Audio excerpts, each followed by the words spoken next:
জয় গুরু বন্দে পুরুষোত্তমম। সকল গুরু ভাই ও ভিউয়ার্সদের আমার আনন্দিত জয় গুরু। দেবলোক বা স্বর্গ কোথায়? দেবতা মানে যিনি দীপ্তি পান। দেবলোক মানুষের জীবন এর একটা স্তর বিশেষ। মানুষ যখন তার সব বৈশিষ্ট্য নিয়ে তার পারিপার্শ্বিক পরিপূরণের ভিতর দিয়ে তাদের প্রত্যেক শ্রদ্ধা বা অন্তরাশে পাত্র হয়ে দাঁড়ায়, মানুষের ইষ্টানুগ সেবায় তার জীবন যখন দীপ্তি পেতে পেতে এগিয়ে চলে স্বতঃস্ফূর্ত চারিত্রিক অভিব্যক্তি ও অনুরঞ্জনায়, তখন সে দেবলোক বাস করে। ওই সক্রিয় বৈশিষ্ট্যগুলি হয় তার স্তর। ভারতকে একসময় পৃথিবীর লোকে দেবভূমি বলতো। তার মানে ভারতবর্ষে যেসব লোক বাস করত তাদের বেশিরভাগ লোকেরই চরিত্র ছিল দেবোপম।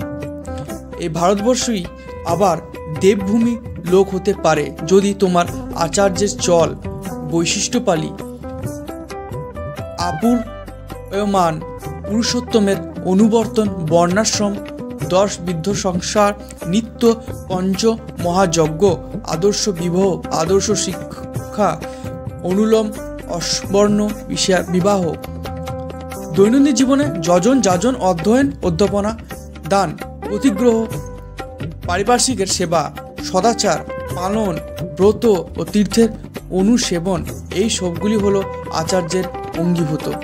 অর্থাৎ এইগুলি আমরা যদি পরপর ফলো করতে পারি সঠিক নিয়মে, তারাই সঠিক আচার্য লাভ করতে পারবো।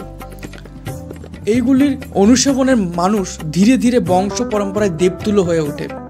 আর যদি আমি এই সকল নিয়মাবলী যা আমাদের শ্রী ঠাকুর বলে গেছেন সেগুলো যদি আমরা ঠিক নিয়মে পালন করতে পারি, ইন ফিউচার ভবিষ্যৎ থাকলেও সাম্প্রদায়িকতা থাকে না।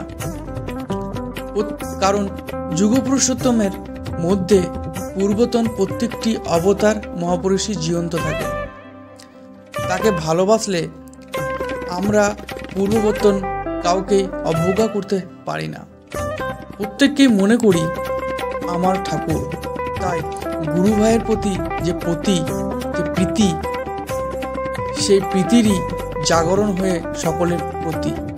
অর্থাৎ সাম্প্রদায়িকতা থেকে যেখানে আসবে, কোথা থেকে সাম্প্রদায়িকতা বলে তার কিছু থাকবে না।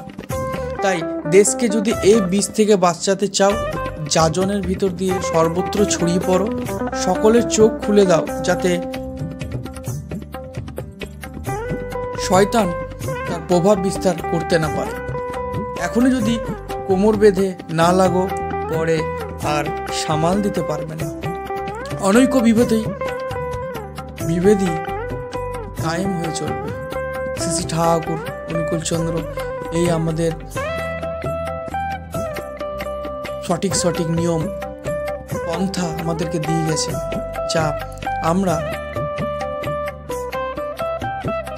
ঠিক নিয়মাবলী পালন করলে আমরা হয়তো দেবতুল্য হয়ে উঠব,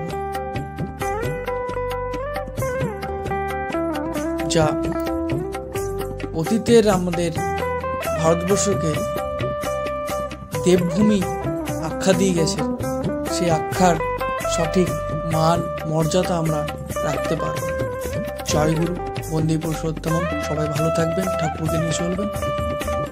জয় গুরু।